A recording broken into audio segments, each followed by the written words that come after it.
Hello everyone, this is Goosebumps Godzilla, and today I'm doing a Goosebumps themed video about Mr. Mortman from The Girl Who Cried Monster.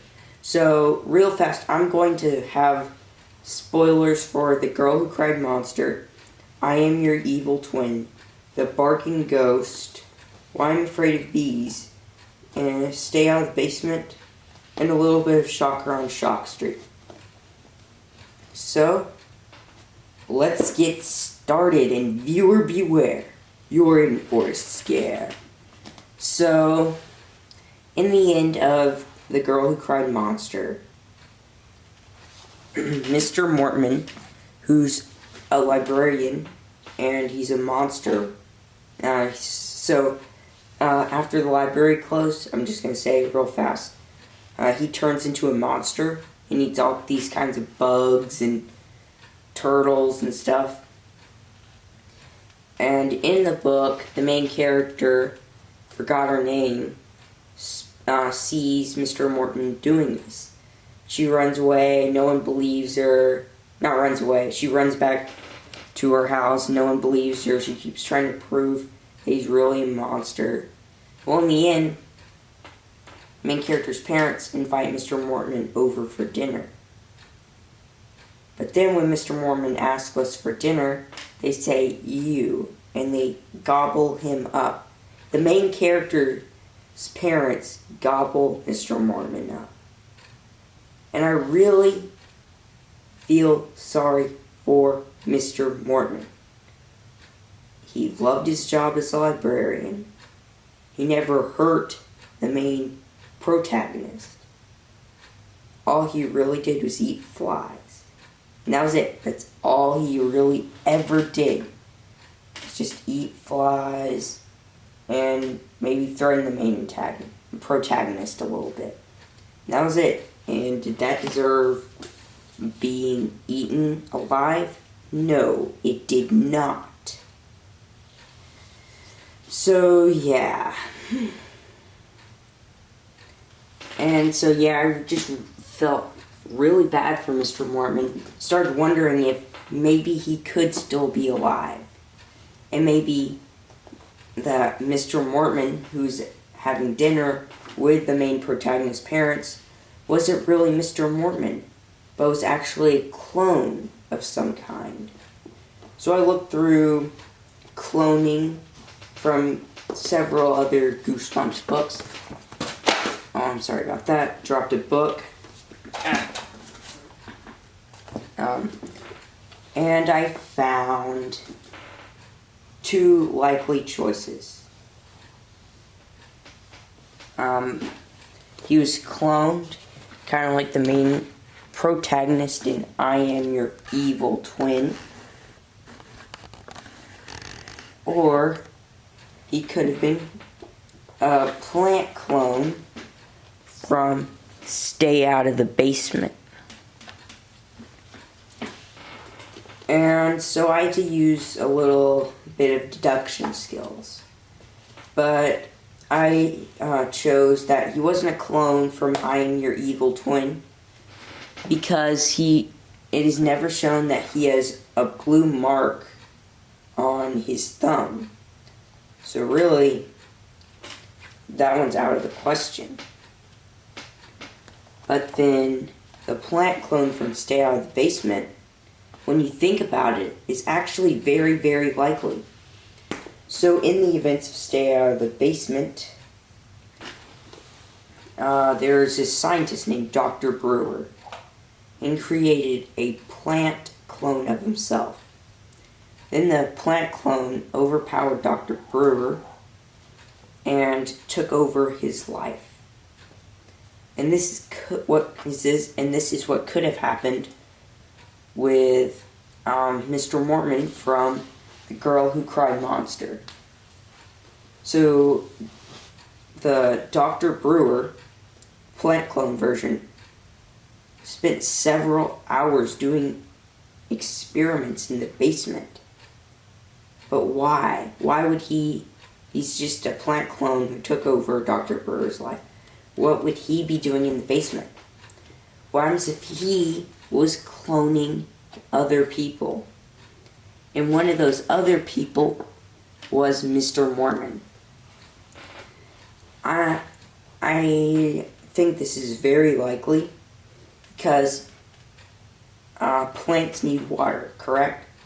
And so if there's near the end of The Girl Who Cried Monster, when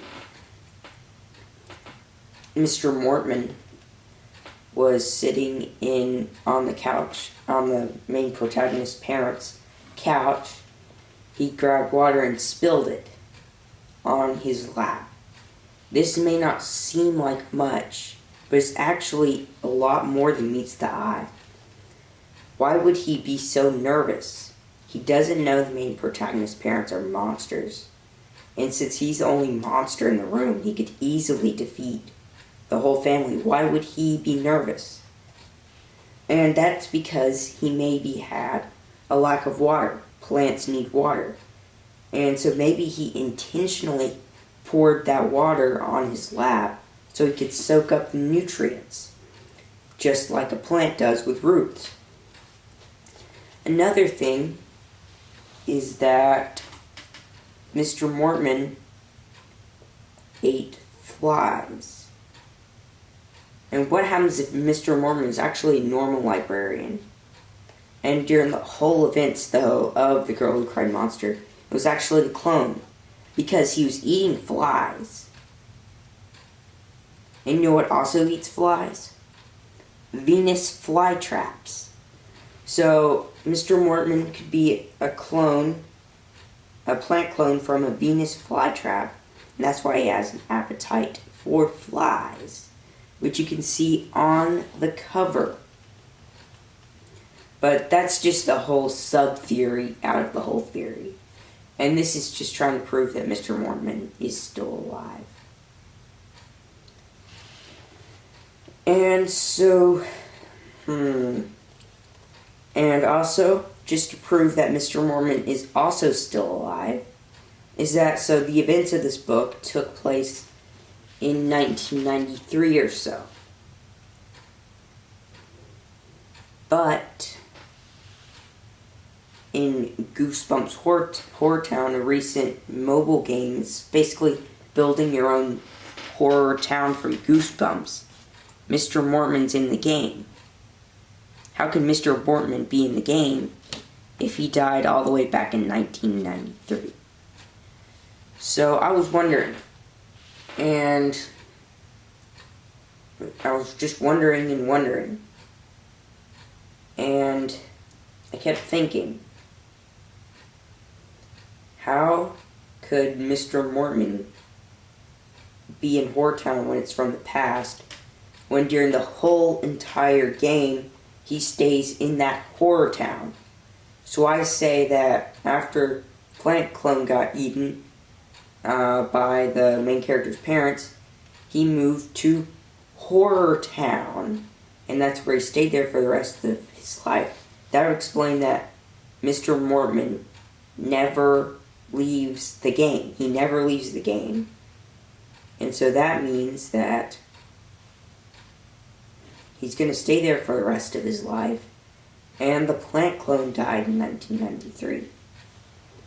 Another reason I believe this is because of the Shocker on Shock Street. So in the game, there's this drive-in theater that plays a little movie that has the Shocker on Shock Street poster on it with a giant praying mantis. And so it leaves me to wonder, in what time period would the Shocker on Shock Street films have happened?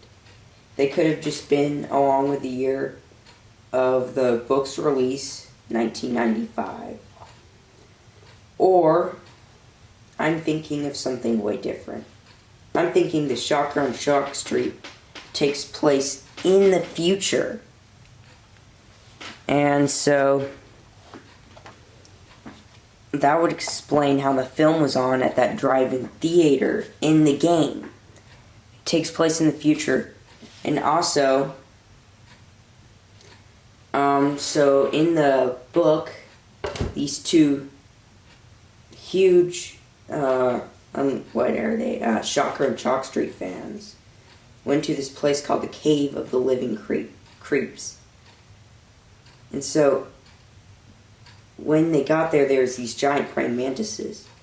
But they never mentioned what film they were from. Which means that they're probably for a future film. And that means that even if the book did take place in the year 1995, that I'm going to have to say about 2 years later, a Shocker on Chalk Street film about a giant praying mantis would come out, and that would mean that Goosebumps Horror Town takes place in the year of 1997. And this is turning into a whole other theory. This can connect all the Goosebumps monsters all together. This is a huge theory. But if Mr. Mortman moved there around the same time that the Shocker on Chalk Street, the giant praying mantis movie released, then that is 1997. He supposedly died in 1993.